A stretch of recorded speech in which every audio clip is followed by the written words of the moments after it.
Magandang araw mga kaibigan. Bigyan natin ng opinion, reaction ngayon itong post ng News 5 39 minutes ago. Magbabalik bilang Blue Ribbon Committee Chair, Lacson ba? May posibilidad, baka mapili na naman daw siya. Ito, iginiit ni Senate President Pro Tempore Ping Lacson na dapat handa sila ni Senate President Tito Soto sa anumang magiging epekto sakaling muli niyang tanggapin ang pagiging chairperson ng Senate Blue Ribbon Committee.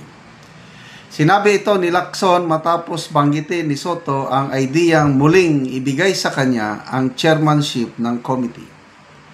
Matatandaan ng ilang miyembro ng majority senators ang nagbabalak umanong kumalas sa mayorya matapos isiwalat ni Lacson na lahat ng senador sa 19th Congress ay may insertion sa 2025 budget.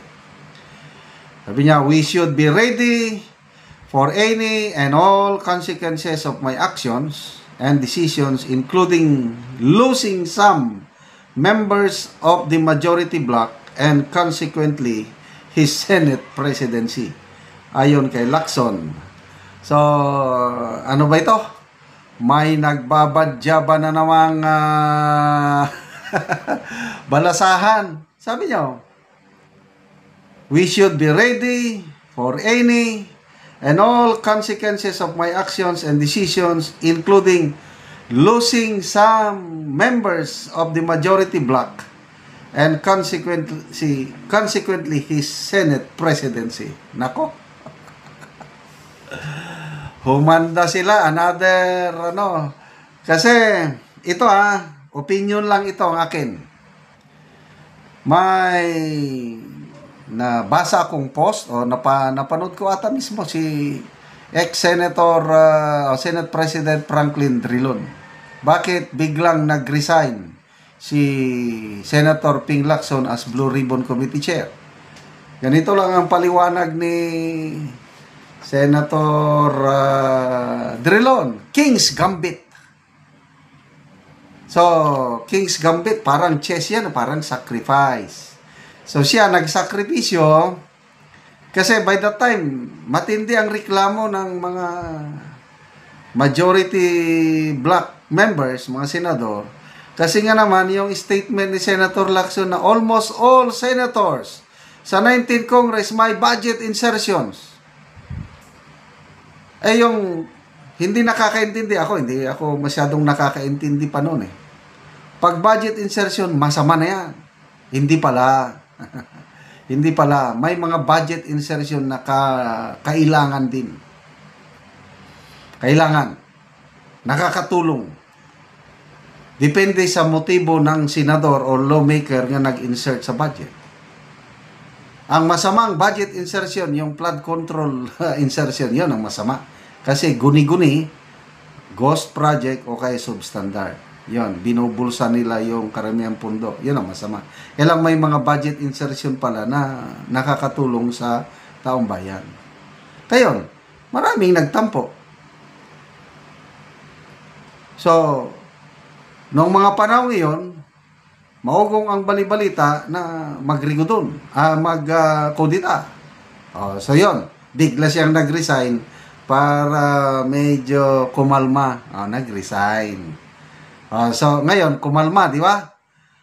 Ngayon, wala namang gustong kumuha sa chairmanship. Nagtuturuan naman sila.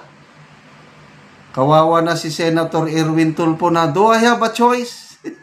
Pati na ang kapatid niya si Mr. Bintolpo na, oy, anong nangyari sa inyo dyan? Kawawa ng aking utol. Bagito pa yan. Wala na bang magawa yung mga veteranong senador yan? Huwag niyong ipansak ang kapatid ko. Baguhan pa lang yan. Ngayon, baka pwedeng babalik na naman siya as chairman. Ito, siya mismo ang nagsabi. We should be ready for any and all consequences of my actions and decisions including losing some members of the majority bloc and consequently his Senate presidency. So, sino ang mga aalis? Kung totoo yung nabasa kong post ni Attorney Wilfredo Garrido, isang batikang abogado, yung araw na yun, Lunes yun ready na to jump ship. So, siyam itong minority, Pia Cayetano, on the bag na yan, dahil kapatid niya si Alan Peter. Magkapatid na Villar, ready na rin. So, isa na lang kulang. Si Lito Lapid sana, kaya lang, nag-decide si Lito Lapid na, dito na lang ako. So, walang natuloy na kodita kasi hindi natuloy si Lito Lapid. So, tingnan natin, ano bang araw ngayon? Sabado. So, next week. So, whatever. Ang tanong, kung babalik sa kanya ang Senate, ang Blue Ribbon Chairmanship, babalik ba ang tiwala ng nakakarami taong bayan sa Blue Ribbon? Depende sa inyo. Ako, sorry to say this, wala na akong tiwala sa Blue Ribbon Committee. Noong una, palagi kong sinasabi na saludo ako kay Senator Lacson dahil since na pumasok siya sa pagiging senador, very consistent ang record niya na anti-corruption siya, anti-pork barrel. Ayaw niya yung mga ganyan. Nakakabilib. Hindi siya tumatanggap noon ng mga pork barrel. Silang dalawa lang ata ni late Senator Miriam Santiago. Sino pa ba? Ayaw niya. So, nakakabilib. So, ito ngayon, 28th Congress, nandyan siya, it's a sign of relief na yung mga privilege speeches niya na part 1, part 2, ang gaganda. Hanggang pag-take over niya as chairman, maganda pa. All is getting well or going well, except pagdating ng isang Master Sergeant Orly Gutesa at pinangalanan na si Saldico at Martin Romualdez, nagbago ang ihip ng hangin hanggang nag-resign na lang siya. So, ano ba? Yung dating fighter na Lacson, walang kinakatakutan, biglang umatras. Nakakapagtaka.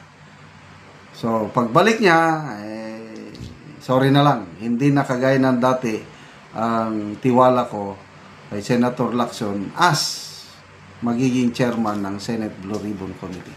Okay, salamat mga kaibigan sa inyong pagsubaybay sa ating channel. Nakakatulong kayo ng malaki sa tribong Talandig ng Bukidnon dahil ang income natin sa channel na ito is pantulong po sa tribo. Namimigay tayo ng mga libreng yero at pako